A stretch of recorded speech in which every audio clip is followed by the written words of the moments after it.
Here's the setup of the light mod on this, and it turns out to be quite large on this, as you can see. This comes with a couple different filters. You can filter it whatever you want and really play around with it.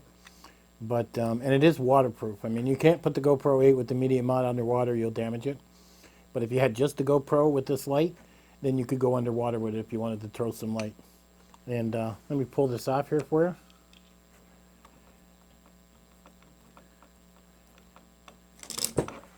It's pretty heavy. I had to buy this thing, cold shoe adapter attachment, separate. I think they're like, what, $7? You get a couple of them. So basically, this is your light.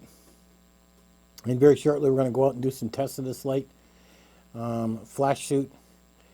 This is the button that lights it up. And this here, you need a coin or, you know, a nickel, dime, whatever to undo this. And this is where your USB cord plugs in to charge the battery inside this. Now, I did see some reviews saying it lasted an hour and went dead. I mean, they're telling you that in the description. If you got this thing full blast, it's only going to last 1 hour. You got it on the low setting, you're going to last quite a long time. So basically, the button's right there.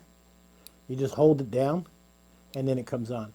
You have to actually hold it for about 3 seconds for it to come on. So if you've got this in your backpack, or if you got this in your camera gear, it's not going to turn on by accident by a simple press. The one press is very low. The second press goes a bit higher. Third press higher. 4 pressed higher, really high.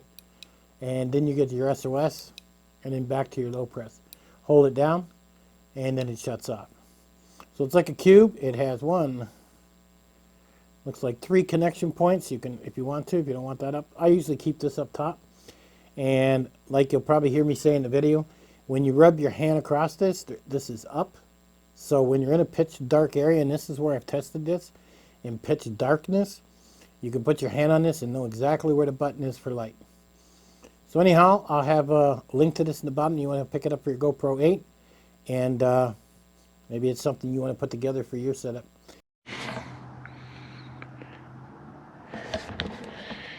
Okay, I got the GoPro 8.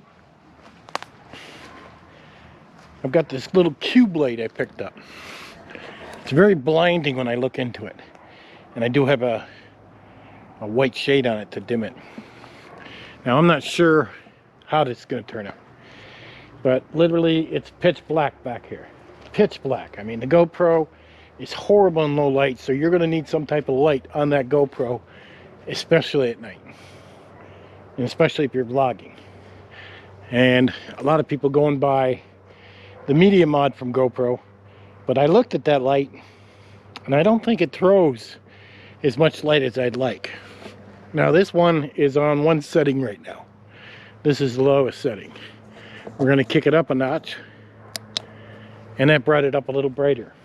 Now, the nice thing about this light is that there's a little round circle on top that you can feel with your finger. So when it's pitch black like it is right now, I can't see where that is. The light's blinding me. I mean, when I look away, it's kind of nice because now I can see. There are some trees behind me. But once you start looking in the light and doing your vlog, then you're just blinded. Let's go to the third setting. It goes a little bit brighter. I'm hoping you're seeing the difference here. I have a link in the bottom if you want to pick this light up. Super affordable. I've seen some reviews complain the light goes dead too quick. And from what I'm seeing, what they're saying about this light is that if you've got it on full blast, basically what ends up happening is within 1 hour, your light's going to be dead. I mean, it's a tiny light. It's a square little cube. And do you really need it? You might need it super bright when you get into an area like this because, you know, it's pitch black back here is what it is. Let's go up another notch. And that's as high as we're going to get in my setting. And it's really blinding, really blinding. But I mean, in a really dark area, if you're using a GoPro 8 with the media mod, and I am using the media mod, I'm using it on front microphone right now, that I'm hoping this will definitely throw enough light when needed. And the cube is so small, so affordable, so light. This is a great, cool package. And if I go up again, this might be the Flash and SOS. Yeah, it is. And the next one is down the low setting. So we're at the lowest setting right now. Not sure how any of this is going to look till I get it in post. But you guys have seen it live, so you can make your own decision. It's got nothing to do with me. I'm just doing the testing. So you can decide what you want to use it for. I'm hoping that it turns out pretty good. If it doesn't, well, I'll be sending it back. But with as many settings as it has, I think it'll be fine. And like I said, this is the low setting. So at any rate, guys, I'll catch you on the next one. GoPro, stop recording.